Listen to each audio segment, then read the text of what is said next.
आरंभ हेब कैलाश मानसरोवर यात्रा भारत और चीन मध्य होइथिबा आलोचना पर 6टी प्रसंग में सहमत होइछंती उभय देश। एथिरे कैलाश मानसरोवर यात्रा आरंभ करने सहित बहु गुरुत्वपूर्ण प्रसंग में भारत और चीन मध्य सहमति होइछि। जातीय सुरक्षा परामर्शदाता अजित डोभाल और चीन वैदेशिक मंत्री वांग यी मध्य होइथिबा सीमा विवाद समाधान बैठक में सीमार शांति बजाय रखा सहित सुस्थ और मजबूत द्विपाक्षिक संपर्क आगे नेबाकू दुई देश सहमत होइछंती। सीमा प्रबंधन और नियंत्रण प्रक्रिया को आहुरी दृढ़ करने सहित ए प्रक्रिया को प्रोत्साहित करने को सकारात्मक पदक्षेप नेबाकू दुई देश सहमत होइछंती। तीर्थयात्री विनिमय पई मध्य दुई देश सहमत होइछंती। भारतीय तीर्थयात्री माने एणिकी तिब्बत चीन आदि स्थान को जाई परिबे।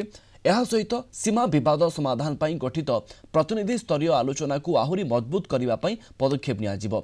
आगामी वर्ष स्वतंत्र प्रतिनिधि स्तरीय बैठक हेब। कूटनैतिक स्तर में आलोचना पर यह बैठकर तारीख घोषणा हेब।